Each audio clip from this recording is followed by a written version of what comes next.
Est-ce que vous avez l'impression qu'il s'agit simplement de technologie, qu'on n'assiste pas là à l'émergence d'une économie qui repose un peu moins sur des économies d'échelle, mais davantage sur des formes de plus distribuées d'économie, qui reposent davantage sur des communautés locales qui se construisent peu à peu? Est-ce qu'il ne faudrait pas peut-être davantage s'appuyer sur les hommes qui font émerger cette économie localement, plutôt que de chercher à simplement investir dans une économie qui aujourd'hui finalement est d'investir dans la technologie, pardon, qui est aujourd'hui une technologie balbutiante. On voit aujourd'hui des communautés localement qui sont en train de s'emparer finalement de ces nouvelles formes de production.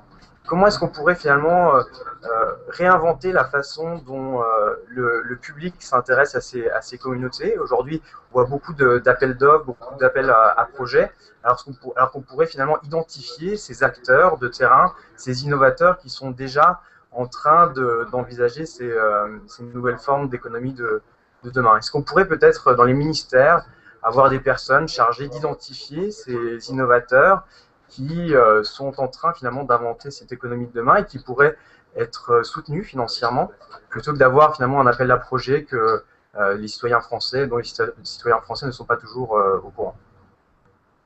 Vous avez raison de dire que c'est une révolution d'abord mentale, presque sociétale, dans la manière de consommer et de produire, parce qu'en fait, c'est le consommateur qui devient son propre producteur.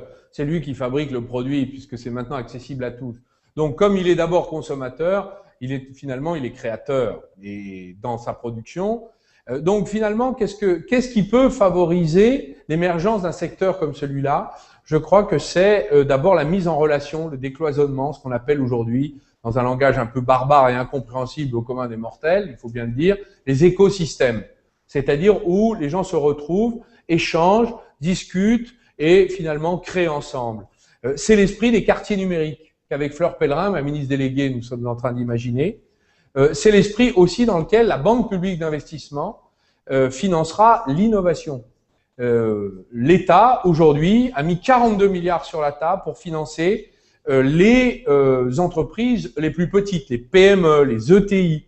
Et d'ailleurs, 90% des décisions de financement prises par la Banque publique d'investissement que nous venons de créer seront prises sur le terrain, au plus près des entreprises dans les régions. C'est-à-dire non pas à Paris, pour ceux qui sont en province, ou dans des bureaux qui seraient inaccessibles pour ceux qui sont en région parisienne, mais plutôt sur le terrain. Donc, nous avons le désir d'intervenir par tous les moyens, mais surtout, nous voudrions adresser un message de confiance à la société qui est en train d'inventer ce nouveau mode de production. Nous sommes présents, nous ne sommes pas là pour remplacer ce bouillonnement de culture, mais nous sommes là pour l'appuyer, l'encourager, le reconnaître et le soutenir.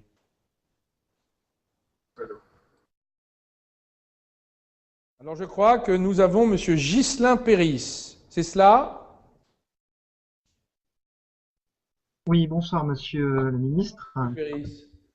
Oui, voilà. Alors moi, je développe une jeune société industrielle qui a 3 ans.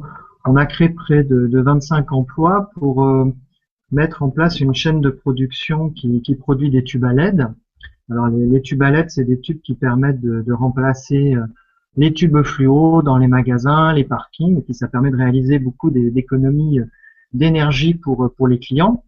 Et aujourd'hui, j'ai plusieurs questions pour vous. La première, c'est que ce que je me rends compte, c'est que les grosses entreprises françaises ont peur d'acheter à une petite entreprise comme la mienne. Je fais des produits qui sont vraiment utiles, hein, mais elles ont peur d'acheter parce qu'elles m'identifient comme trop petit. Financièrement, elles se disent je suis pas très solide et elles préfèrent acheter du chinois. Donc, à quand un Small Business Act ou quelque chose qui fasse que les grandes entreprises n'aient plus peur d'acheter à des entreprises françaises? Vous devriez me donner leur nom parce que moi ça m'intéresse hein, quand même. Hein. Je peux vous les donner en direct. Alors qu'est-ce que vous attendez? Alors par exemple, je vais vous donner un exemple. L'année dernière, j'ai répondu à un appel d'offres de la RATP pour leur proposer des tubes à LED pour le métro. Et il m'a été gentiment répondu que j'étais trop petit et du coup ils se sont tournés vers des tubes asiatiques. Et dernièrement, par exemple, Alors, ça va faire une lettre pour le président de la RATP. J'ai déjà fait avec dans d'autres occasions. Pour une raison simple, c'est que j'ai réuni tous les acheteurs publics. D'ailleurs, ils n'avaient pas vu de ministre, les directeurs des achats, des grands comptes publics, des hôpitaux, des entreprises publiques, leur disant maintenant, soyez patriotes dans vos têtes. Bon, d'accord, il y a les appels d'offres, le droit, tout ça, c'est très bien. Mais moi, ce qui m'intéresse, c'est pas le respect du droit.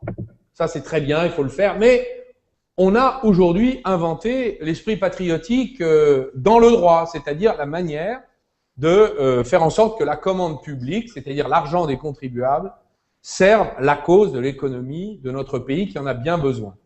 Donc, je crois, et nous avons créé un programme du soutien obligatoire à hauteur de 2% dans la commande publique pour toutes les entreprises innovantes.